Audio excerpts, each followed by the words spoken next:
It's the Leading on Purpose podcast, helping leaders, teams, and organizations lead more intentionally, effectively, and with purpose.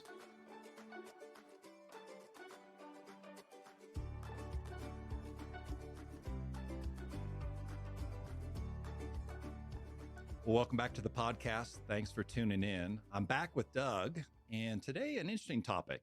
And for whatever reason, as we're kind of bouncing around ideas of what we could talk about and bring to you today, what was on our minds as we kind of exchanged notes was, how do you as an organization create a culture where the best possible versions of leadership for everyone throughout the organization are possible and expected? And give you a little bit around why we're bringing this question to the table. Just had some recent conversations with different organizations, different leaders around, one, what do some of the best organizations do? What differentiates them? And then conversely, where do organizations trip themselves up? And so best I can say, and Doug and I will definitely refine this as we move through our conversation today, is organizations often just shoot themselves in the foot. They develop people, promote ideas around really the same styles of leadership we've talked about in a lot of our episodes, versions of leadership that include high levels of emotional intelligence, promote coaching, mentorship, development. But then for some reason, either by way of our processes, our standards, our systems as an organization, we're actually reinforcing something different. And it becomes this situation that leaders in the middle of the organization can find themselves a bit stuck, where they're saying, lead in a meaningful way, but hit your numbers. And so, Doug, how's that for kind of a setup for today's conversation? Fantastic. First, it's good to see you again, John. And yeah, I love the way you set that up, because this is messy. It's a messy topic. It takes a lot of hard ongoing work. This work never stops inside an organization, to be very intentional about what do we stand for as an organization in terms of leadership, what expectations do we have of leaders, and then to continually stay close to it, to know how well are we doing or not doing. And so you're talking about, in some organizations, seismic shifts in how they're led, how what's expected of leaders. And John, I think as I think about my many years of devoting my career to leadership development, for me, as we sit here today, and I think about 30 or 40 years ago when I started my work, I think today there is just such a deeper appreciation and understanding of how important the quality of leadership is in the success of the organization. And when I think about when I started my career, the very common mindset around leadership is people in leadership roles, they show up, they tell people what to do. You have very clear, accountable goals. And I love what you just said, just hit your numbers, or whatever the equivalent of that is in a particular role.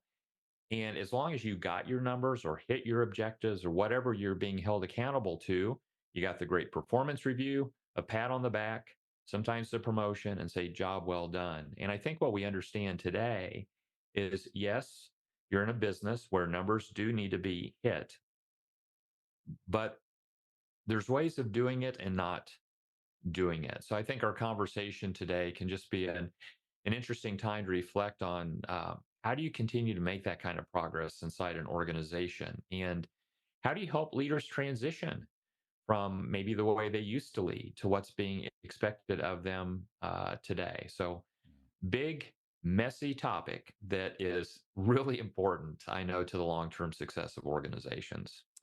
Yeah. So one of the beliefs I have is, and I think it's important to adopt this mindset, because you choose your attitude as you step into your workplace, and you choose the lens by which you see the organization that you work in. And so whether you're at the head of the organization, by the way, or in really deep inside the organization, I think it's really important that, in my observation, less of this than you think happens because of ill intent. And so Right. when organizations do find themselves talking out of both sides of their mouth, shooting themselves in the foot to a certain degree. Very rarely is that because a group of leaders got up in the morning and decided, how do we piss everyone off today? Yeah. That's very rarely the reason. And if you do work for someone that's how they're thinking, I apologize, and you probably need to do something about that. But more often than not, I think one of the reasons that there's this gravitation towards the numbers is it's more tangible. We can grab onto that. There's proof, there's evidence that if we focus on that, it's something we can grab onto versus some of these other fuzzier, messier, aspects of leadership and culture. They're a little harder to measure. They're a little harder to grab onto. And so I think that's one piece of this that really makes leadership in general kind of complex, but also this notion of how do you create the right culture in the organization that supports the type of leadership you really expect and want to see. That's a big piece of it. The other thing, that you kind of mentioned that I think is important here, there's some newness to this problem, but it is not a new problem. And so we've had experiences as a society the last several years, and I know COVID's very much in the rearview mirror now, but it was another reminder of how important people's experience in the workplace is. This, coaching side, the emotional intelligence that people feel they're experiencing from their leader. I'll just say, I think the new aspect of this problem is that the stakes are raised. And so, maybe as a final thought here, and then Doug, I want you to kind of weigh back in. I think there's a myth about today's working generation that needs to be avoided as well. And so, if one myth is, hey, don't make the assumption that your boss got up this morning with the intention of, making everyone mad today, making life hell. Neither did your CEO. The second myth to watch out for is when we think about today's generation, the incoming average members of our teams. There's this myth, I think, out there that the generation by and large is not loyal, not looking to be loyal to an organization. And because, you're seeing a lot of people take other opportunities, a lot of turnover taking place. Voluntary resignations are on the rise the last several years. And I think there's a myth there. There's not by way of, a lack of loyalty or lack of desire to be loyal to an organization. I think it's quite astute, actually. Because if I look back on my career, I remember stretches where maybe, now I was always proud of my loyalty, but maybe I was loyal to a fault. And I think today's generation has become very astute where I don't have to put up with a bad boss and a bad culture for very long. And so it's not lack of loyalty. It's, I know there's probably a leader down the street at a different organization trying to do the very things that I'm looking to get out of a leadership relationship. And so I don't have to stay here longer than 5 minutes if that's not what I'm getting here. And so just a couple myths to watch out for that I think play into our topic today. Well, John, I would agree both of those myths. The first one that leaders intentionally want to do things during the day to wreak havoc in the workplace or upset their people, and I don't know, maybe there are a few out there that get their jollies doing that, but my experience is not so much. And by the way, as a side note, I think that's important to keep in mind that if you're working for someone, a leader, and they do one of those things that's upsetting to you, is have grace, and just assume that either they're not aware of the impact it's having or they're just having an off day like we all do. So I absolutely agree with that. And the loyalty issue, there is no doubt in my mind that the bar has just simply been raised. Yeah. What people expect of leaders. And I think with communication, the technology that we have today, in terms of job opportunities and what's out there and what you can read about organizations and their culture and different leaders, it's just so much easier to be aware of what else is available as an associate inside an organization that you're not experiencing. So as a result, leaders need to be even better at leading than they ever have before if they're going to retain their top talent. So I agree with you. I think, individuals, the younger generation that are in an organization where they're treated well, they're led well, They feel the work they're doing is worthy, it's connected to a purpose in this world that they're excited about. There's no reason that they won't be there for a large number of years. I think personally, it's a lazy way for leaders to make excuses about why they lose people, saying, "Well, this generation just isn't loyal anymore."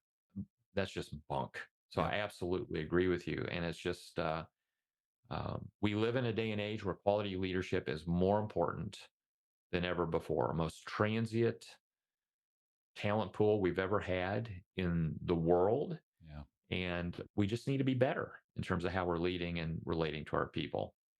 Yeah, and I think it's connected back to something I mentioned earlier.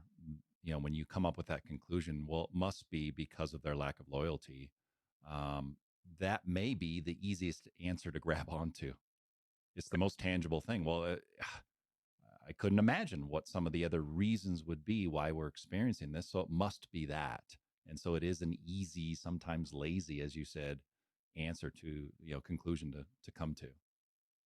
Well, it's like, as we've talked about in prior conversations, especially around coaching, if someone is struggling with an issue in their life, and let's say the struggle this time is people leaving an organization, it's so much easier to externalize the reason for that happening than to internalize it. So it'd be very natural to say, well, the reason people are leaving my organization, especially the younger associates, is they're just not loyal, as opposed to starting with yourself first, saying, why is it that people are leaving this organization? What is it about the way they're being led, either individual leadership they're receiving or the collective leadership team that's here and the tone and the culture that's being set? And I'd start there first. Always start with yourself first, because that's where you control it. But John, as you and I know, that can be a real tough conversation to have with yourself, is to say, how am I contributing to this issue, either individually or more bigger picture inside an organization? What is the leadership culture like here that's causing people to leave? And I think that gets missed quite a bit. Yep. Well, and I think that mirror check's another thing to do when you ask yourself this bigger question, which is our topic today. If I'm not seeing the quality of leadership I expect from the people I lead, what am I doing that's causing that? Right. What have I done that's contributed or created an environment where the quality of leadership I'm actually expecting is either not possible, not clear, but certainly not being delivered? Yep. And so I think it's a big aspect of this.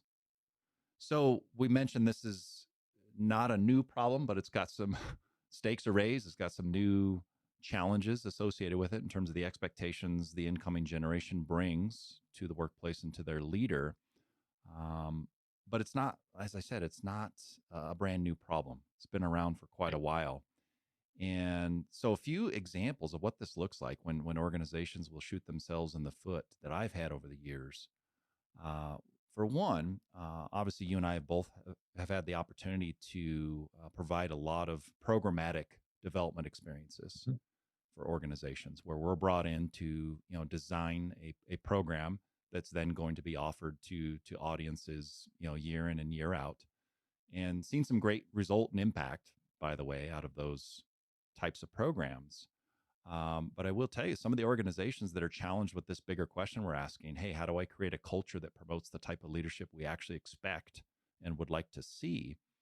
Um, one of the places I've noticed it is as you and I have graduated leaders from some of these programs.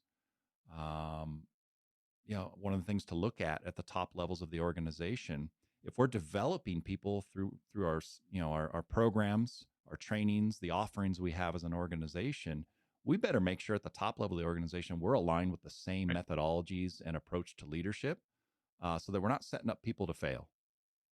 And I have had a couple of experiences where even as the facilitator, I felt kind of bad, where it's like I may have set this audience a little sideways because what we've promoted and developed them on is so far from what Yep. maybe they're actually experiencing. And as they step out of this program, could be a source of some frustration. Yep. And so I think that's one place to maybe, I don't know if you say start, but one place to look is there a a dichotomy, a separation between how we're developing leaders and, at the top level of the organization, whether or not we've adopted those same methodologies and approaches to leadership. So observations and experiences with that's a big one for me. Yeah, it's been big for me as well, John. And um,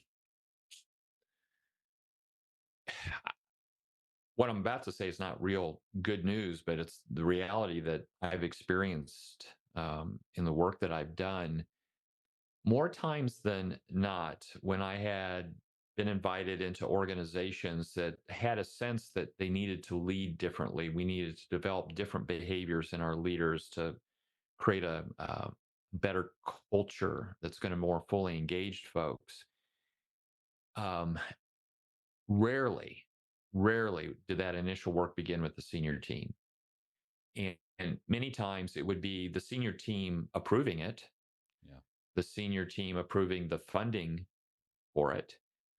Uh, Probably, if I even had an audience with the senior team, what it would look like is I would be invited to one of their executive meetings and be granted a half an hour to review the outline of the program, the objectives, some of the philosophies that were being taught, to at least make sure they weren't headed down a path with me that was just something they couldn't embrace. But what was missing in that is their willingness to experience the development, receive the feedback, do the deep work that leaders need to do.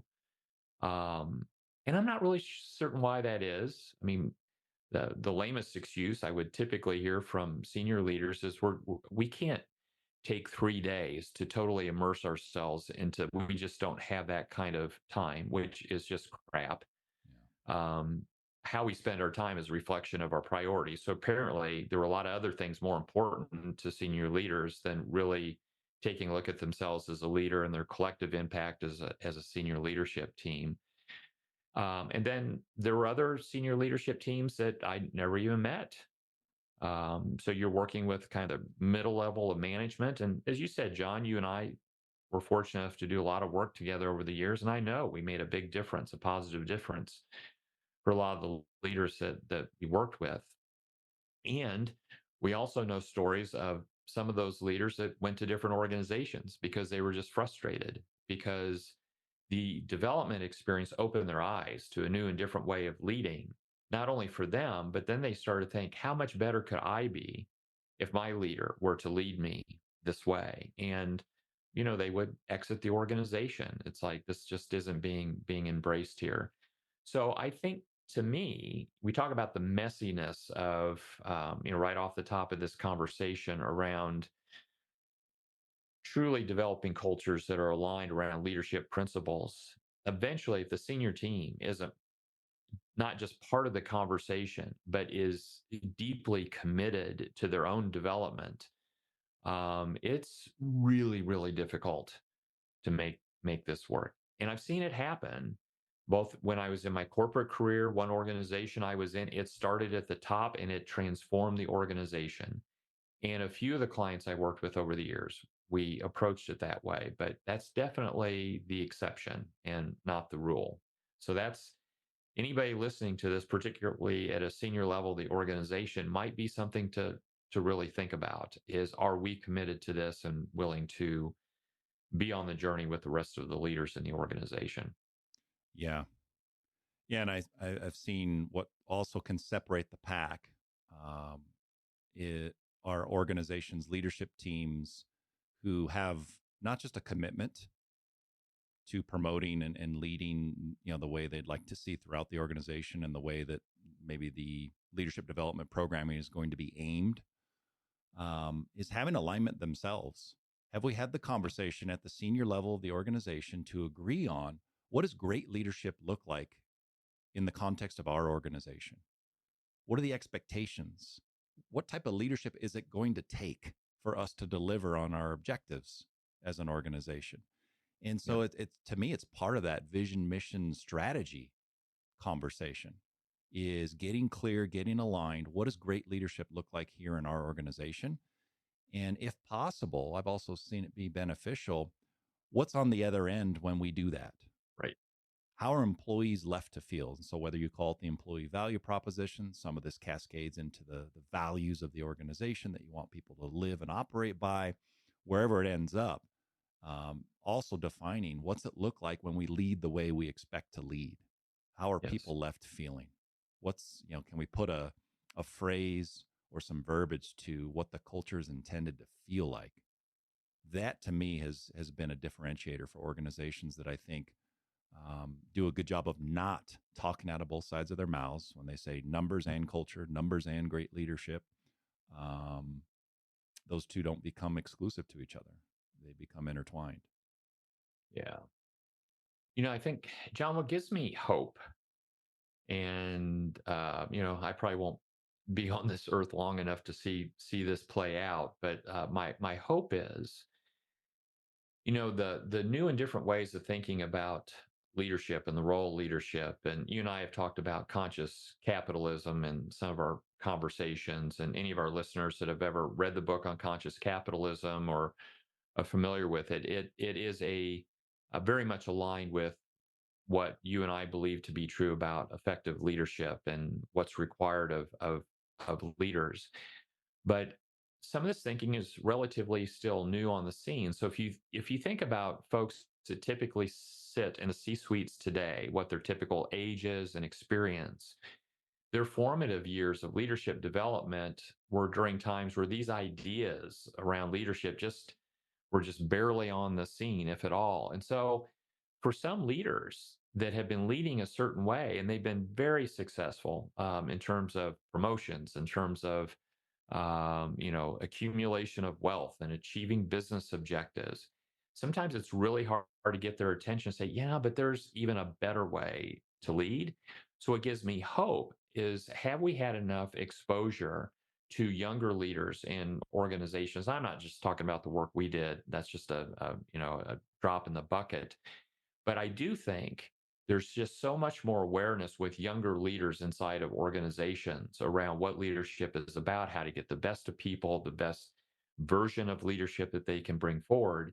Those folks are either in or getting very close to being in the C-suite in organizations. So to me, 20, 30 years from now, it'll be really interesting to see, has there been a fundamental shift in terms of leadership philosophies, how to treat people, how to lead people, that we're not seeing as much as we need to today, but has the foundation and the conversation started that's going to lead to a generation of senior leaders over the next several decades that do see the world differently and the relationship with their people and their organization differently. I hope so. That would be my hope. Yeah. Yeah, one of the things that brings to mind is how often people are a victim of their own success. Mm-hmm. And so for any of our listeners, I think paying attention to your own leadership styles, let's say, what you gravitate to, what you hold as important, and the perceptions you give your team. Ask yourself, are you a victim of your own success? And is Yep. part of the reason you don't shift some of your approach to leadership because you've been getting quote unquote results. Yep.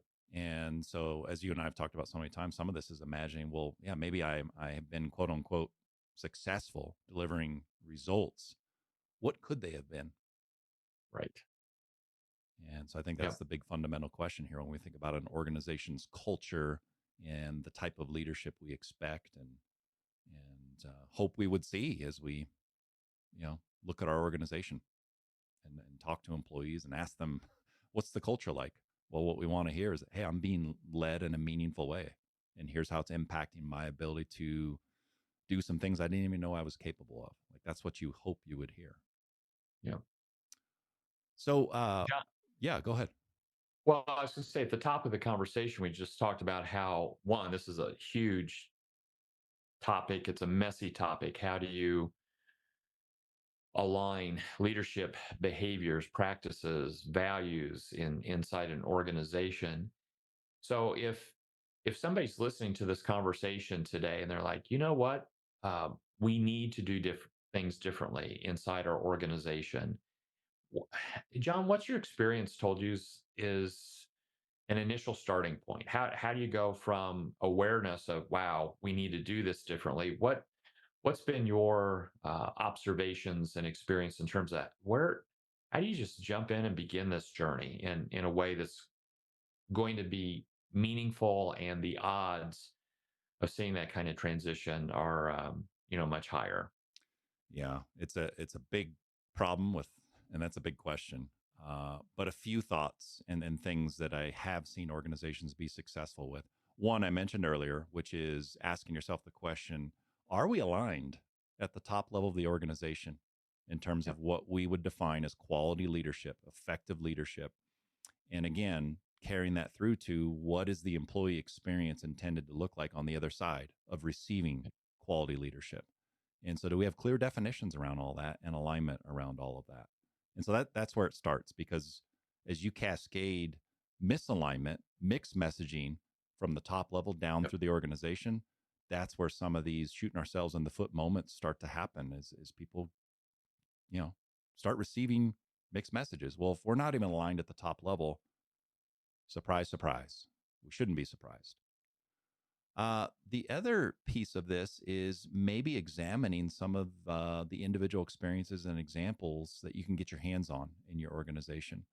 Uh, and so I dealt with one recently where, and I've dealt with this more than once, where it's, hey, basically we want to invest in some development or coaching for a person or a particular set of leaders. And as they describe the challenges that they're having, the challenges are related to the quality and effectiveness of leadership that the person is providing. And so then the question becomes, well, how are they being held accountable? And lo and behold, the things that these leaders are typically being held accountable to have nothing to do with effective quality leadership. They have everything to do with numbers.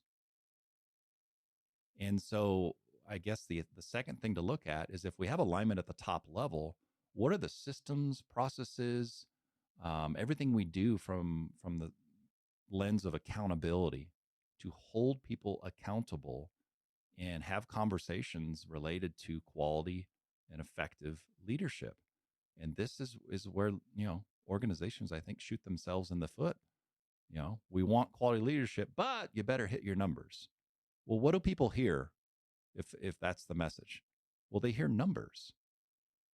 And by the way, this is something that gets in the way when we're working in situations that involve change leadership.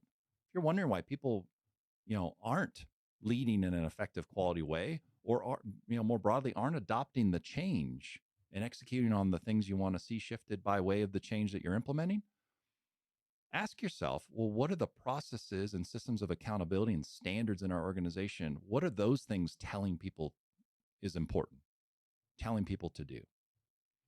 And so I don't know why this popped into my mind, but there was a book that I'm sure you read. It's been around for a number of years, but in my last corporate position, this became standard read in the learning and development department, and it was Analyzing Performance Problems by Robert Mager.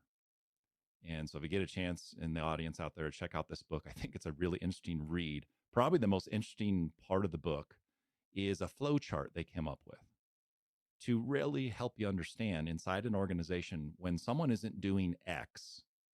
So let's say in this case, they're not effectively leading people, leading in a quality manner.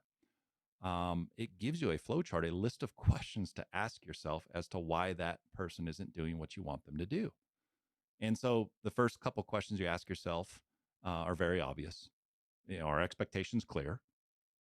Well, if not, we got to ask ourselves, how do we make it clear in terms of the leadership we expect to see? Is performance quality visible? Do we have mechanisms and systems that would tell people whether they're doing it or not doing it in terms of the quality of their leadership? Down the list, here's two of the more interesting questions that I think trip organizations and leaders up.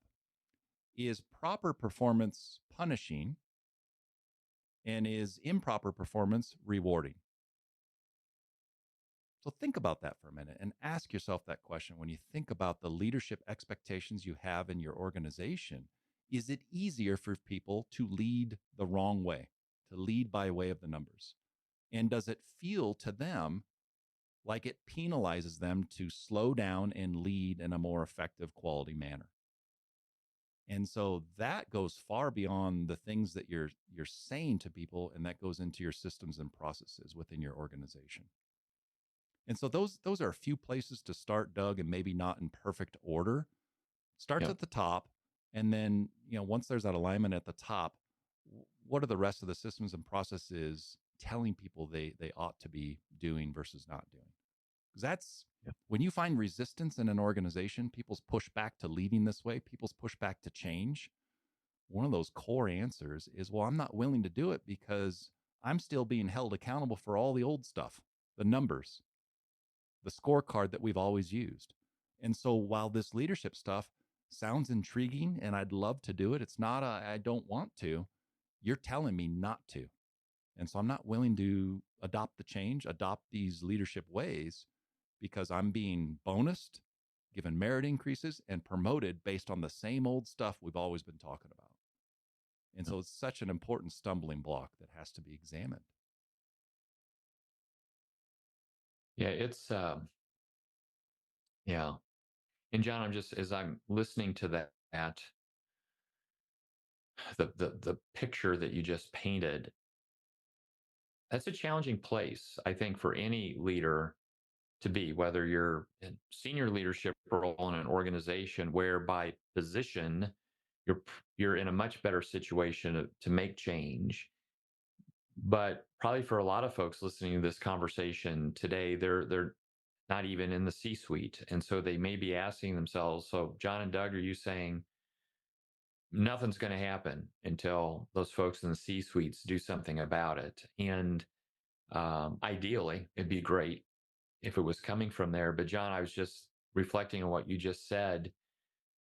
The questions to ask yourself, the things to do are available to a leader no matter where they sit Yes. in the organization. And Yes. I know even in my own career, the few organizations I worked in, I just was restless and dissatisfied and, not happy with the quality of leadership I was receiving.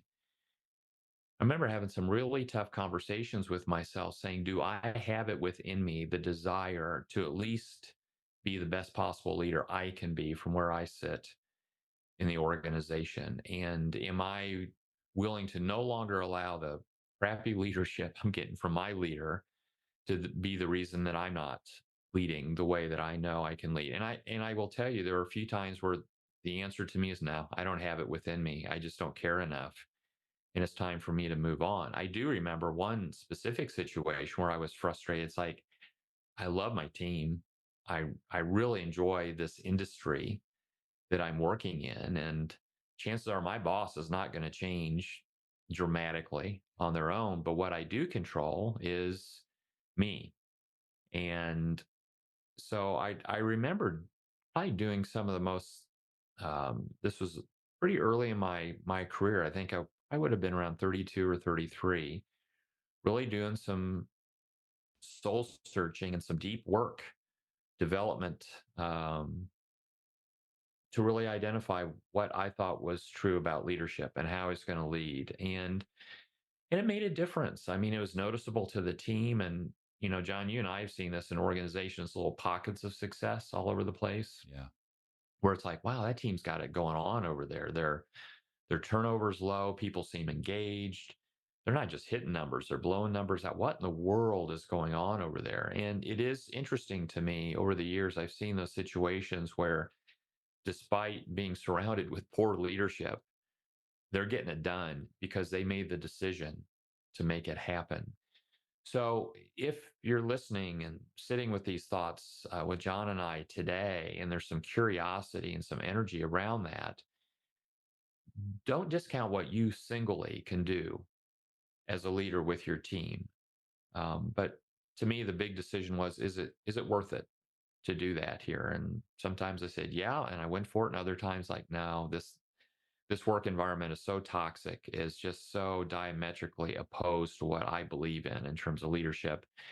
I'm just done, spending time in my career here. So it's hard, and I just want to put that out there. I don't want people to hear us say, well, you've got it. Unless your senior team's doing something about it, you have no chance. It sure as hell helps if they are. Yeah. But wherever you sit in the organization, there's opportunity if you're willing to take on the hard work. Yeah.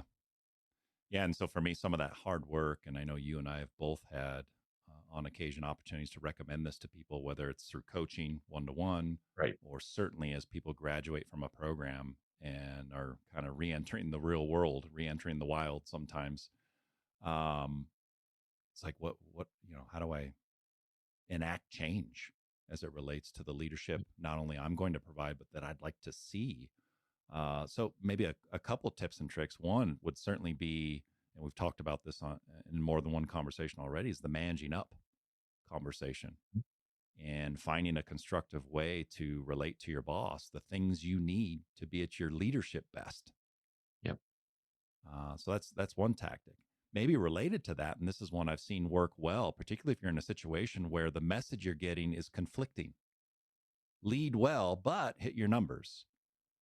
And if you examine your priorities, you've got some conflicts there.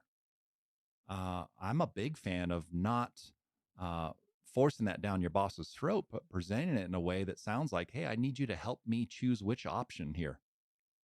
Both of these realities don't fit together. I have some ideas on how they could fit differently.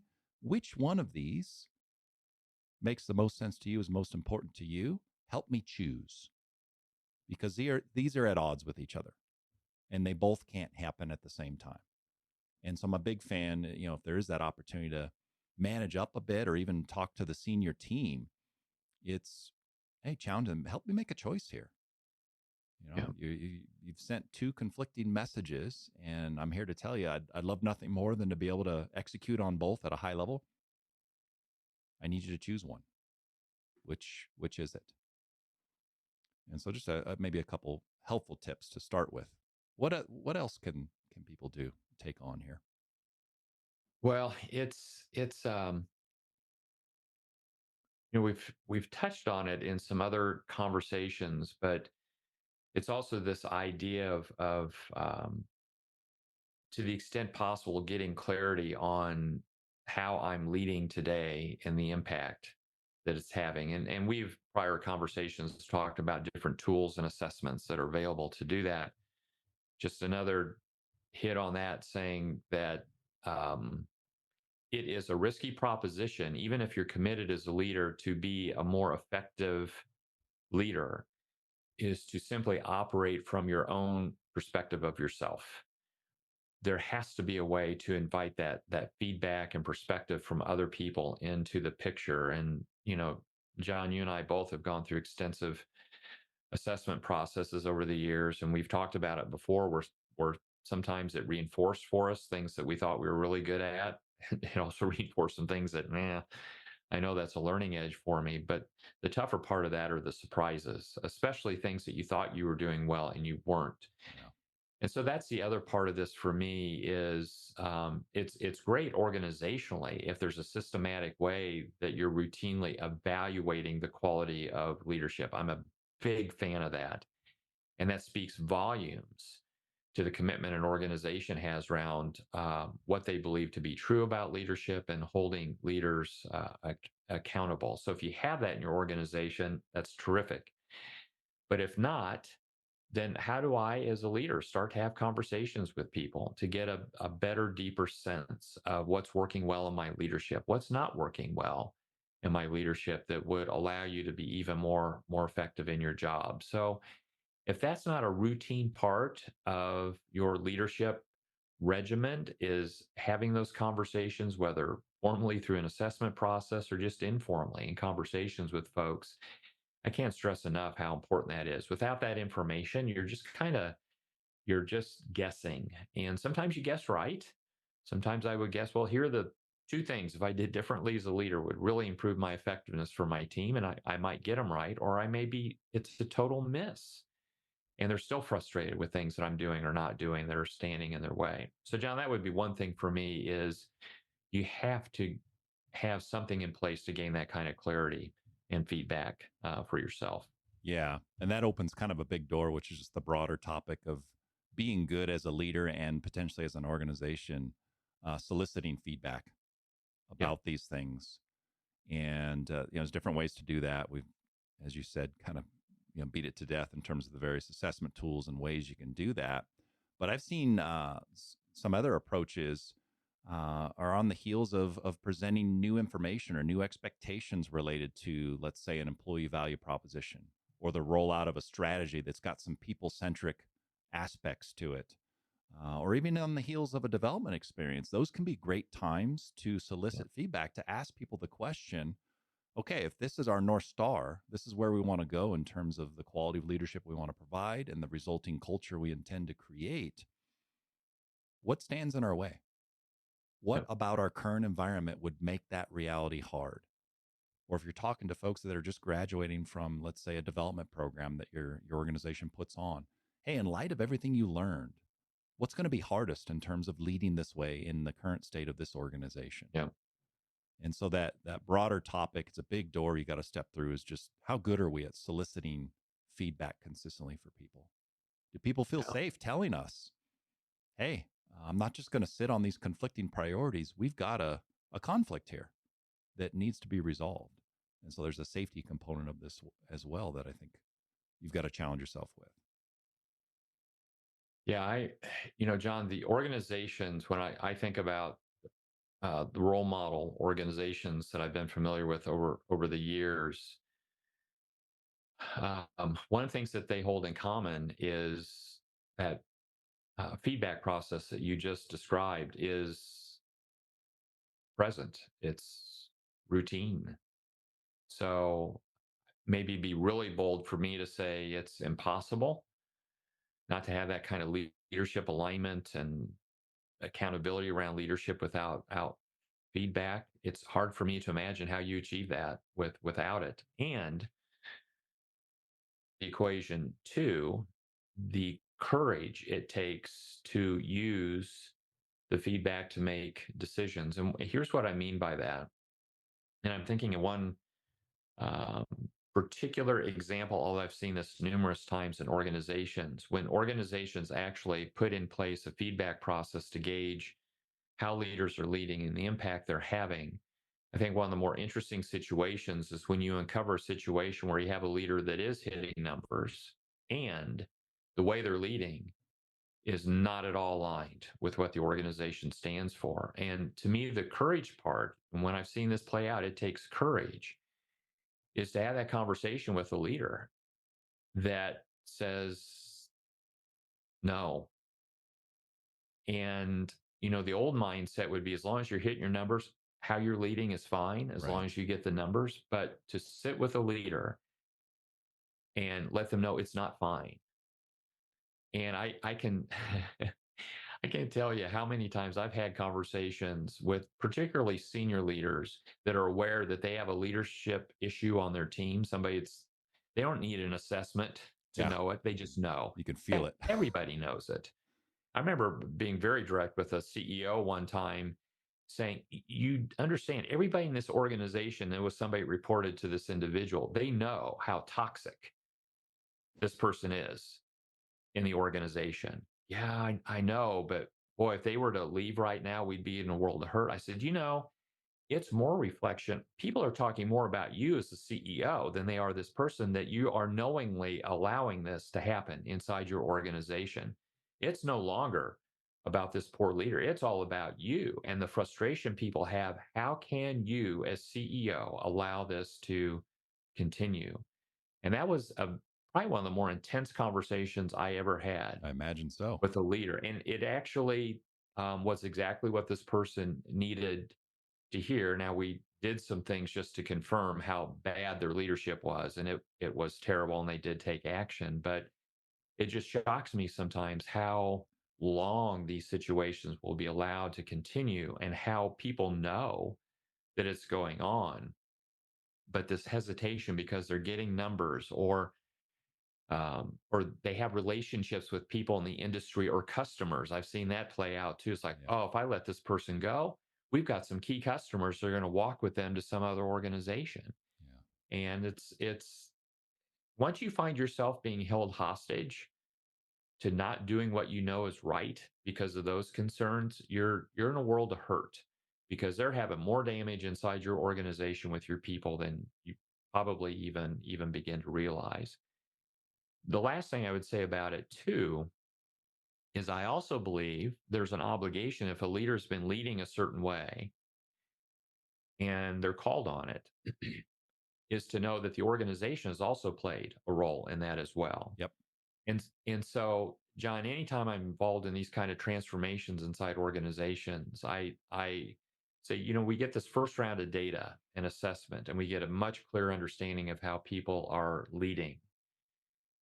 What is the grace that you're going to bring to those conversations, and what level of ownership? Let's say you're the CEO, where you almost apologize to the person saying, you know what, I've allowed your leadership and the way you're leading to go on for the last 10 years.